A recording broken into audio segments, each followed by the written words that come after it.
ఇంటికి వస్తున్నాయి. ఇంతటి దానికి అక్కడి నుంచి రావడం దేనికే? వచ్చినప్పటి నుంచి ఒక్క వస్తువు అయినా బయట నుంచి తెచ్చామా? అన్నీ ఇంటికి టైం ప్రకారం వచ్చేస్తున్నాయి.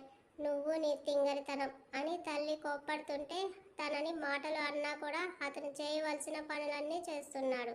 ఆమెకి బాధ, దుఃఖం, కోపం అన్నీ కలిపి వచ్చేస్తున్నాయి. ఈ టైంలో అతనితో ఉంటూ అతని ఒడిలో తల పెట్టుకొని పడుకుని ఏవేవో కబుర్లు చెప్పాలని తనకు ఆశగా ఉంది. కానీ అలిగి వచ్చేసింది. ఎలా? తను వచ్చేస్తే మాత్రం అతనైనా రావచ్చుగా. వచ్చి ఏమైంది, ఏం జరిగింది, ఎక్కడికైనా వెళ్దామని అడగచ్చుగా. నాకంటే బిజినెస్ ముఖ్యమైందా? ఈ టైం వెళ్ళిపోతే మళ్ళీ వస్తుందా? ఈ మూమెంట్స్ మళ్ళీ వస్తాయా? కళ్ళలో గిర్రున తిరిగిన నీళ్ళని ఆపుకుంటూ అమ్మా నాకు ఆకలిగా లేదు అని పడుకోవడానికి వెళ్తుంటే కొడతాను తినకుండా పడుకుంటే. మీ ఇద్దరికి ఏమన్నా అయ్యిందో? మీ ఆయన చేతిలో మేము బ్రతకమే తల్లి, కాస్త తిను అంటుంటే ఏంటమ్మా ఆయనకు భయపడి నాకు అన్నం పెడుతున్నావా రోజు అని పైకి ఎగిరింది. అలాగే అనుకో. ఇప్పుడు నీ కడుపులో ఉన్నది అంత పెద్ద గొప్పింటి వారసుడు. వాళ్ళ బిడ్డని ఎంత జాగ్రత్తగా చూసుకోవాలి తెలుసా? నిజంగా నువ్వు గాని కడుపుతో లేకపోయి ఉంటే ఈ పాటికి వీపు వాయించేదాన్ని. భర్త మీద అలిగితే మాత్రం ఇలా వచ్చేస్తావంటే అక్కడే ఉండి మాట్లాడుకోవాల్సింది పోయి అబ్బాయికి ఎన్ని పనులు ఉన్నాయని ఆ మాత్రం అర్థం చేసుకోలేకపోయావా? వదిన ఎంత బాధపడింది నువ్వు వచ్చేస్తుంటే. వాళ్ళకి మాత్రం ఎవరున్నారని? నీ అదృష్టం బాగుండి అలాంటి ఇంటికి కాపురం వెళ్ళావే. లేదంటే మనమెంత, మన బతుకులెంతని. మధ్యతరగతి కుటుంబంలోకి వెళ్ళుంటే ఈ భోగాలు జరిగేవా అని అన్నారు ప్రసన్న గారు. నేనేమి ఆయన వెంటపడి పెళ్లి చేసుకోమని అడగలేదు. ఇష్టపడి చేసుకున్నారు. నేను ఇష్టపడ్డాను. అలాగని నాకు నచ్చినట్టు ఉండకూడదా? ఇప్పుడు ఈ టైంలో ఆయనతో గడపాలని ఉంది. అది తప్ప? అందరూ నన్నే అనండి. మీకు నేను లోకు అయిపోయాను కదా. ఆయన గారు చూస్తే పెళ్ళాం పుట్టింటికి వెళ్ళి వచ్చేసింది, కనీసం వెళ్ళి మాట్లాడదామని కూడా లేకుండా ఆఫీస్ పట్టుకుని తిరుగుతున్నాడు. నువ్వేమో అల్లుడిని వెనకేసుకుని వచ్చి నన్నే అంటున్నావు. తప్పంతా నాదే కదా అని విసవిస గదిలోకి వెళ్ళిపోయింది. ఇదేంటండి చిన్నపిల్లలా ప్రవర్తిస్తుంది? మన వైష్ణవినేనా ఇది అని అన్నారు ఆవిడ బుగ్గలు నొక్కుంటూ. కడుపుతో ఉన్నప్పుడు ఆడపిల్లలు చిన్నపిల్లలతో సమానం. అమ్మాయిలు 5 ఏళ్ళప్పుడు ఉన్న వైష్ణవి నాకు కనబడుతుంది అని నవ్వారు. మీరొకరు దాన్ని ఒక మాట కూడా అననివ్వరు. సరిపోయారు అందరని తల కొట్టుకున్నారు. మరుసటి రోజు ఎక్కడ ఉన్న వైష్ణవి చెప్పినట్టే ఉదయం త్వరగా లేచి గోరువెచ్చని నీళ్లు తాగి మేడ మీదకు వెళ్ళి అలా వాకింగ్ చేస్తూ 1 గంట గడిపి కిందకి వచ్చాక వామ్ వాటర్ బాత్ చేసి తల్లి ఇచ్చిన కాఫీ తాగి టిఫిన్ చేస్తుంది. తనని అడిగి తనకు ఏమి తినాలని అనిపిస్తే అదే వండి పెడతారు. తిండి విషయంలో కూతురి ఆశలు ఏవి ఆవిడ తీర్చకుండా ఉండరు. అడిగి మరి అది కావాలా ఇది కావాలా అని చేసి పెడుతుంటే శుభ్రంగా తింటుంది. దీంతో 2 కేజీలు బరువు కూడా పెరిగింది ఈ మధ్య. టిఫిన్ తిని టీవీలో 8 గంటలకు వస్తున్న చాగంటి వారి ప్రవచనాలు వింటూ సోఫాలో కూర్చొని ఉంది తీరిగ్గా. సరిగా గంటకి ఇంటి ముందు కారు ఆగింది. ఆ కారు చూస్తూనే అర్థమైంది వైష్ణవికి. మహిధర్ వచ్చాడేమో అని ఆశగా విప్పార్చిన నేత్రాలతో చూస్తుంటే ఎప్పట్లా డ్రైవర్ వచ్చాడు. మళ్ళీ ఏం తెచ్చాడో ఇంట్లోకి కావాల్సినవి అని అనుకుంటూ పట్టించుకోలేదు. లోపలికి వచ్చిన అతను అమ్మ అని పిలిచాడు. అప్పటికే లేచి వెళ్ళింది వైష్ణవి. అయ్యగారు మిమ్మల్ని ఆఫీస్కి తీసుకురమ్మన్నారని చెప్పగానే ఆ వాక్ అయింది. ఇదిగోండి ఈ కవర్ మీకు ఇవ్వమని చెప్పారు. టిఫిన్ చేశాకనే తీసుకురమ్మన్నారని చెప్పి వెళ్ళిపోయాడు. దాన్ని తీసుకుని చూసిన వైష్ణవి కళ్ళు పత్తికాయలు అయినాయి. ప్రియమైన మాజీ పిఏ గారు ఆఫీస్ మానేస్తున్నట్టు చిన్న ఇన్ఫర్మేషన్ కూడా మీ నుంచి లేదు. అస్సలు ఎందుకు రావడం లేదన్నది ఆఫీస్కి వచ్చి వివరణ ఇవ్వాలి, లేదంటే జాయిన్ అవ్వాలి. ఇవి 2 కాదంటే రిజైన్ చేసి కంపెనీ వేసే ఫైన్ కట్టాలి. ఇంకో గంటలో ఆఫీస్లో ఉండాలని ముత్యం లాంటి అక్షరాలతో రాసిన లెటర్ చదువుతున్న వైష్ణవికి ఫ్యూజులు ఎగిరిపోయాయి. అంతలోనే ఒక బ్రహ్మాండమైన ఐడియా తట్టి, శాడిస్ట్ మొగుడా, నన్ను ఏడిపించనిదే నీకు ఊసిపోదని నాకు తెలుసు. జాయిన్ అవ్వమని అన్నావుగా, అవుతా. నీ కళ్ళ ముందే తిరుగుతూ నిన్ను ముప్పు తిప్పలు పెట్టకపోతే నేను మిస్సెస్ మహిధర్నే కాదని విలని స్మైల్ చేసి అమ్మా నేను ఆఫీస్కి వెళ్ళాలి అని రెడీ అవడానికి వెళ్ళింది. ఏంటి ఏమన్నావే అంటూ వచ్చారు ఆమె. ఉంటేగా తను. వీధిలో అలా నడిచి అప్పుడే వచ్చిన సుబ్రహ్మణ్యం గారు కారు ఉండటం చూస్తూ వైష్యు కారు వచ్చింది ఏమ్మా అన్నారు. జడని అల్లుకుంటూ వచ్చిన వైష్ణవి. ఆఫీస్కి వెళ్తున్నా నాన్న, మా బాస్ రమ్మని కబురు పంపారు. నేను పిఏని కదా, వర్క్లో ఏదో ఇన్ఫర్మేషన్ కావాలని రమ్మన్నారు అని ఇటు తిరిగేసరికి ప్రసన్న గారు చూస్తున్నారు. ఆఫీస్ మమ్మీ, వెళ్ళకపోతే నా ఉద్యోగం ఏం కావాలి? ఉద్యోగం ఒకటి ఉందని ఇప్పుడు గుర్తు వచ్చిందని నీకు? నా అల్లుడు రమ్మని చెప్పాడు కాబట్టి టింగురంగా అని సింగారించుకుని వెళ్తున్నావు.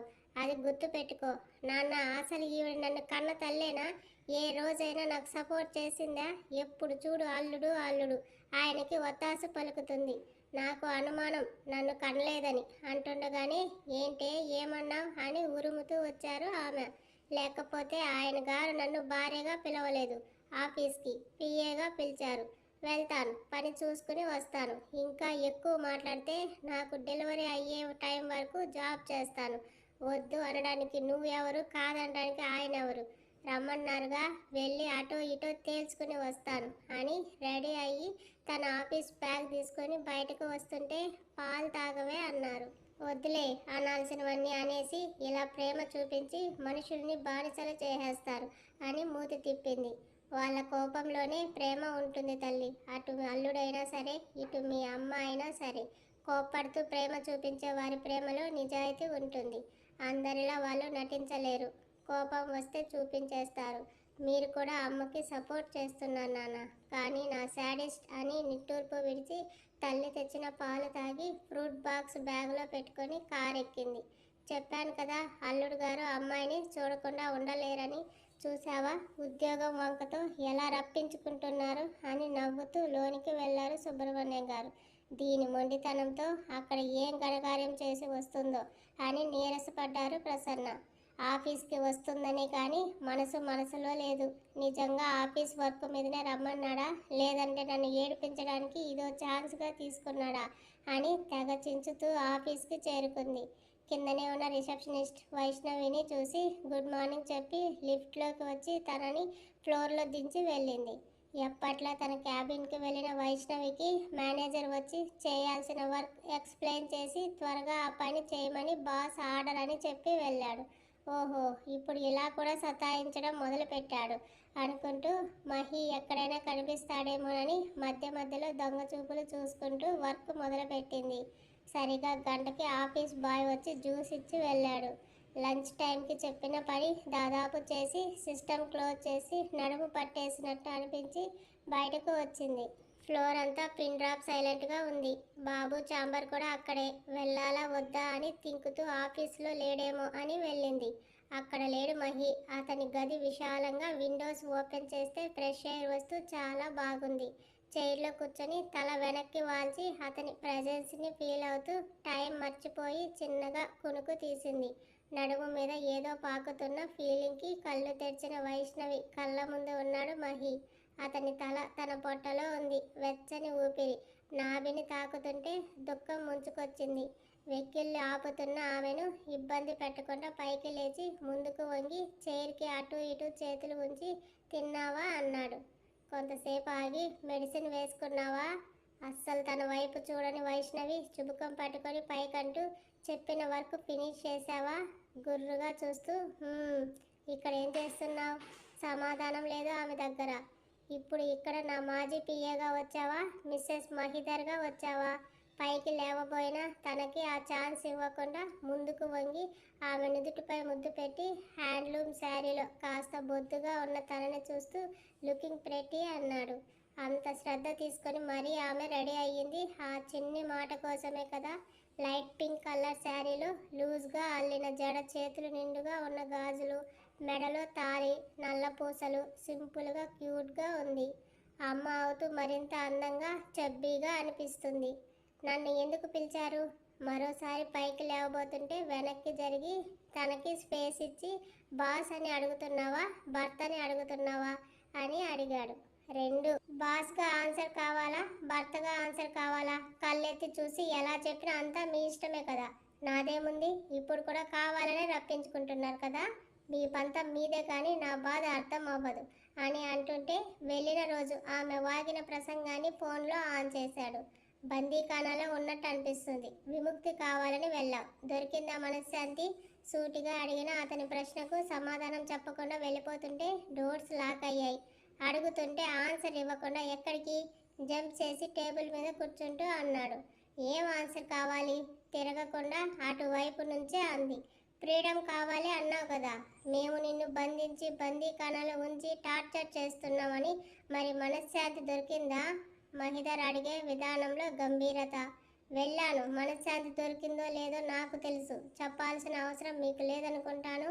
You are right. నాకు చెప్పాల్సిన అవసరం నీకేముంది? నాకు భయపడుతూ నేను పెట్టే టార్చర్ని అనుభవిస్తూ జీవించాల్సిన అవసరం నీకు లేదు. నీకు నచ్చినట్టు బ్రతికే హక్కు నీకు ఉంది. నౌ యూ కెన్ గో అని డోర్స్ అన్లాక్ చేశాడు. ఇప్పటికైనా పిలిచి సారీ చెప్తాడేమో తనతో టైం వేచించలేకపోతున్నందుకు అని ఆశపడ్డ ఆమెకి ఇంకా దుఃఖం వచ్చేస్తుంటే వడివడిగా అక్కడి నుంచి వచ్చేసింది. రూమ్కి వెళ్ళేసరికి లంచ్ బాక్స్ రెడీగా ఉంది. జమున గారు పంపించారని బాక్స్ చూడగానే అర్థమైన తనకి ఓపెన్ కూడా చేయకుండా పక్కన పెట్టి ఇంటి నుంచి తెచ్చుకున్న ఫ్రూట్స్ తింటూ కూర్చుంది. 10 నిమిషాలకు వచ్చాడు మహి. అతన్ని చూసి కూడా పట్టించుకోకుండా ఆరాంగా తింటుంటే చేతిలో బాక్స్ లాక్కొని తన ముందు ఉన్న క్యారియర్ ఓపెన్ చేశాడు. లేచి వెళ్ళబోతున్న తన రెక్క పట్టి విసురుగా వెనక్కి లాగి, ఇది వరకే చెప్పాను, నువ్వు ఎలాగైనా తిరుగు. నా బేబీకి టైంకి ప్రాపర్ ఫుడ్ ఇవ్వాలి. కాదని ఎక్స్ట్రాలు చేస్తే నరాలు తీస్తా. సీరియస్గా చెప్పిన మాటకి ఆమె కళ్ళు నిండుకొండలు అయ్యాయి. నీకు నీ బేబీనే ఇంపార్టెంట్నా? నేను నా ఫీలింగ్స్ అవసరం లేదా? పూడుకుపోతున్న గొంతుతో అంది. అవసరం ఉందా లేదా అన్నది నేను చెప్తే నీకు అర్థం అవుతుందా? అర్థం అవుతుంది. నాతో నీకు పని లేదు. నీ బేబీ ఉంటే చాలని అంటున్నావు. ఒక్కటి గుర్తుపెట్టుకో, నేను ఉంటేనే బేబీ వస్తుంది అంటున్న వైష్ణవి దవడలు పట్టుకున్నాడు. ఏంటే ఓవర్ చేస్తున్నావు? మొన్న నోటికి వచ్చినట్టు మాట్లాడావు. నా పొరపాటు ఉందని సైలెంట్ అయ్యాను. ఆఫీస్ నుంచి త్వరగా ఇంటికి వెళ్ళాలని నాకు మాత్రం ఉండదా? ఎంత చేస్తున్నా హెవీ వర్క్. ఒక్క పూట వచ్చినా నువ్వు నన్ను కనీసం పలకరించకుండా పనిలో పడ్డావే, అప్పుడు కూడా అర్థం కాలేదా? పైగా నీకు తినాలి తాగాలని కూడా నేను చెప్పాలా? ఏం టైంకి ఏం తినాలన్నది నీకు తెలియదా? నిన్ను చూడకుండా ఉండలేకనే కదా ఇక్కడ రప్పించాను. అందులో నా ప్రేమ కనబడలేదా? కేరింగ్ అంటే ఏంటి? 24 అవర్స్ నీ వెనక నీ కొంగు పట్టుకొని తిరగడమా? లేదంటే నీ అందాన్ని పొగుడుకుంటూ పూటకి 10 ముద్దులు ఇచ్చుకుంటూ ఇంత ఎంపైర్ని వదిలేసి బెడ్రూమ్లో నీతో సరసాలు ఆడుతూ కూర్చోవడమా? నా గురించి ఏం తెలుసుకున్నావు నువ్వు? ఈ కంపెనీలో జాయిన్ అయిన రోజే నీకు నా గురించి తెలిసి ఉండాలి కదా. పనిలో ఎలాంటి మూర్ఖున్నని. మరి నువ్వు వచ్చావని బేబీ వచ్చారని అవన్నీ పక్కన పెట్టేయినా? ఇదంతా చేస్తుంది ఎవరి కోసం? పిల్లల కోసం, నీ కోసం. ఫాదర్గా వాళ్ళకు ఎలాంటి లోటు రానివ్వకూడదు. నా ఫాదర్ నాకు ఎలాంటి లోటు రానివ్వకుండా నేను బిజినెస్లోకి వచ్చే వరకు ప్రతి క్షణం వ్యాపారం కోసం, కుటుంబం కోసం కష్టపడ్డారు.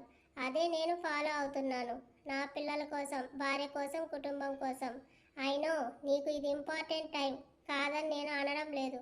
కానీ నా పరిస్థితి కూడా నువ్వు అర్థం చేసుకోవాలి కదా. అలా కాకుండా అలిగి పుట్టింటికి వెళ్ళిపోయావు. ఒక్క రోజైనా నువ్వు లేకుండా నిద్రపోయానా? నేను కడుపు నిండా తిన్నానా? మీ అత్తని అడుగుపోవే, ఏం జరిగిందో చెప్తుంది. నీకేం కావాలో నువ్వు చెప్పావా? నీతో నాకు టైం స్పెండ్ చేయాలని ఉంది. నోరు తెరిచి అడిగావా? నిన్ను క్షేమంగా పెద్దవాళ్ళ మధ్య వదిలాను అన్న నిశ్చింతతో నేను ఇక్కడ వర్క్ చేస్తున్నాను. అంతేగాని నిన్ను అక్కడ బాధ పెట్టి నేను ఇక్కడ సుఖంగా ఏం లేను. ఇవన్నీ నువ్వు అర్థం చేసుకోవాలంటే ఇంకో 10 మందిని కన్నాక కూడా అర్థం చేసుకోలేవు. తింటే తిను, లేదంటే లేదు. బేబీ నాకు ఒక్కడికే కాదు, నీకు కూడా. ఒక బిడ్డకు జన్మనివ్వడంలో తండ్రి పాత్ర ఎంత ఉంటుందో తల్లి పాత్ర కూడా అంతే ఉంటుంది. ఇక నుంచి తినడంలో, తాగడంలో కూడా నీకు అబ్జెక్షన్ చెప్పను. నీ ఇష్టం వచ్చినట్టు చేసుకో. నీకు ఎక్కడ ఉండాలనిపిస్తే అక్కడ ఉండు. ఏం తినాలనిపిస్తే అది తిను అని వెళ్ళిపోయాడు. తినకుండా లంచ్ క్యారియర్ని బుట్టలో సర్దుతున్న వైష్ణవిని చూస్తున్న మహి పిడికిలు బిగించి దవడ కండరాలు కదులుతున్నాయి.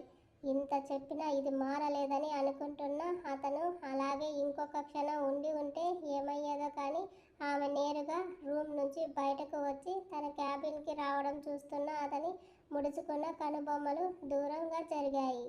పెదవులు సన్నగా సాగాయి. ఆమె రాకముందే డోర్స్ అన్లాక్ అయ్యాయి. డోర్ తీసుకుని సరాసరి లోనికి వచ్చిన వైష్ణవి హ్యాండ్ వాష్ చేసుకుని అతన్ని అడగకుండానే ప్లేట్స్ తీసి ఇద్దరికి భోజనం వడ్డించింది. తను వస్తున్నట్లు జమున గారికి తెలిసేమో ఆమె కోసం సపరేట్గా కొడుకు కోసం సపరేట్గా ఫుడ్ పెట్టి పంపించారు.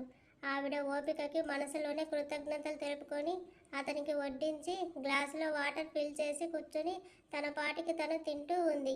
మహిధర్ కూడా లేచి హ్యాండ్ వాష్ చేసుకొచ్చి సైలెంట్గా తింటూ ఆమెను చూపు తిప్పకుండా నమిలేసేలా చూస్తున్నాడు. ఆమె చూడలేదు, మాట్లాడలేదు.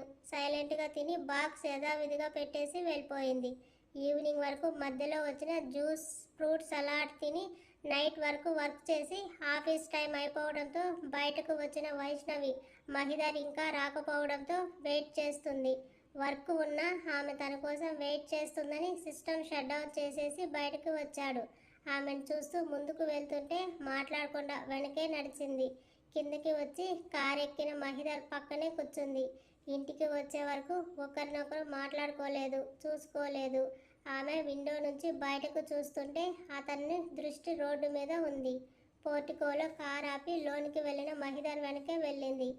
పని వాళ్ళకి ఏదో చెప్పి కిచెన్ నుంచి బయటకు వస్తున్న జమున గారు గుమ్మం దగ్గరకు వచ్చిన వైష్ణవిని చూసి అవాక్కయ్యి అమ్మాయి అక్కడే ఉండు, రావద్దు అని అన్నారు. 2 నిమిషాల్లో ఎర్ర నీళ్ళు తెచ్చి దిష్టి తీసి ఇప్పుడు రా అన్నారు. కళ్ళలో నీళ్లు తిరుగుతుంటే రావడమే ఆమెను హత్తుకుపోయింది. అత్తయ్య, మిమ్మల్ని బాధ పెట్టాను కదూ, వెళ్ళిపోయి అంటూ. అమ్మ వాళ్ళ ఇంటికి వెళ్తే నన్ను బాధ పెట్టినట్ట? నాకు మా అమ్మ వాళ్ళ ఇంటికి వెళ్ళాలనుంది, కానీ ఏం చేస్తాం, వాళ్ళు లేరు. నేను వెళ్ళలేను కదా అని ఆవిడ అంటుంటే, ఏమిటో నువ్వు కూడా మీ పుట్టింటికి వెళ్తావా అంటూ వచ్చారు జయదేవ్ గారు. వాళ్ళు ఉంటే ఖచ్చితంగా వెళ్ళేదాన్ని. మీకు ఈ మధ్య నా విలువ తెలియడం లేదు. భార్య 4 రోజులు పుట్టింటికి వెళ్తే ఈ మగవాళ్ళకి తెలుస్తుంది అనుకుంటా అని అన్నారు. కొడుకు కనీసం వైష్ణవి కోసం ఇంటికి కూడా వెళ్ళలేదని తెలిసి అవేమి పట్టించుకోనట్టుగా తండ్రితో బిజినెస్ విషయాలు మాట్లాడి ఫ్రెష్ అవ్వడానికి వెళ్ళిపోయాడు. ఆయన నాతో కనీసం మాట్లాడను కూడా మాట్లాడలేదు అత్తయ్య అని బొంగమూతి పెట్టింది. వాడు మాట్లాడకపోతే నువ్వు మాట్లాడే వరకు వేయించి వేపుకు తినేసేయి.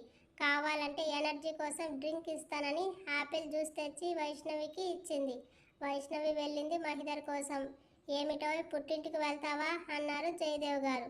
చెల్లెమ్మ వస్తానంటే మా ఇంటికి తీసుకెళ్తాను బావా, పంపిస్తావా అంటూ వచ్చారు సుబ్రహ్మణ్యం గారు. ఇప్పుడు చెప్పండి, పంపిస్తారా పంపించరా అని కళ్ళు ఎగరేశారు జమున. మీ చెల్లి లేకపోతే ఈ ఇంట్లో ఒక్క క్షణం కూడా నేను ఉండలేను బావా. ఇంటికి దీపం ఇల్లాలు అని పెద్దలు చెప్పిన మాట అక్షరాల 100కి 100 పాలు వాస్తవం. వాళ్ళు ఉంటేనే ఇంట్లో కళా సందడి, లేదంటే బయట ఉండే శ్మశానానికి ఇంటికి పెద్ద తేడా ఉండదు అని చెప్తుంటే భర్త పొగడ్తకి, మాటల్లో ప్రేమకి ఆమె కళ్ళు మెలమెల మెరిశాయి. అవును, ఇంతటికీ అమ్మాయి అలా వెళ్ళడం ఇలా రావడం వెనుక కారణం అని అడిగారు జయదేవ్ గారు. ఏముందన్నయ్య, మీరంతా గారాబం చేశారుగా, అందుకే వేషాలు వేస్తుంది అన్నారు ప్రసన్న. అమ్మా, పైనుంచి అరిచింది వైష్ణవి. నీ అరుపులకు నేను బెదరను అన్నట్టు లుక్ ఇచ్చారు ఆవిడ. ఛ, అందరూ నాకే తగిలారు అని తల కొట్టుకొని వాటర్ సౌండ్ ఆగడంతో పతిదేవ్ గారి రాక కోసం 10 కళ్ళు వేసుకొని చూసింది. టవల్తో జుట్టు నుంచి కారుతున్న వాటర్ని విదిలిస్తూ వచ్చిన మహి కండలు చూసి కళ్ళు మూసుకుంది. తనని కాస్త కూడా పట్టించుకోకుండా వెళ్ళి వార్డ్రోబ్లో షర్ట్ తీసి వేసుకుంటున్న మహిని వెనుక నుంచి వెళ్ళి అత్తుకుంది. దూరం జరుగు అన్నాడు కసిరినట్టుగా. హలో సార్, మీ తప్పు ఉందని తమరు కూడా ఒప్పుకున్నారు, మర్చిపోయారా? నేను అన్నానని అలిగానని తిట్టారు, ఓకే. మరి తమరు చేసిందేమిటి? నాకేం కావాలో చెప్పకపోవడం నా తప్పు అయితే, వర్క్ ఉందని చెప్పకపోవడం మీ తప్పు. అయితే మాత్రం కసురుతారా? కడుపుతో ఉన్న భార్యని ఇలాగే ట్రీట్ చేస్తారా అంటున్న తనని చురుగ్గా చూశాడు.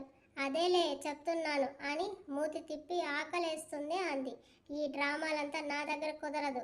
కింద మీ అత్త ఉందిగా, వెళ్ళు, ఏం కావాలంటే అది పెడుతుంది. శుభ్రంగా తిని గుర్రు పెట్టి బజ్జు, నాకు పనుంది అని అంటుంటే, నన్ను కాదని ఇప్పుడు ఆ ల్యాప్టాప్ తీసావనుకో, తర్వాత అది 1000 ముక్కలైనా నాకు సంబంధం లేదు. నన్నేం అనకూడదు, ముందే చెప్తున్నాను.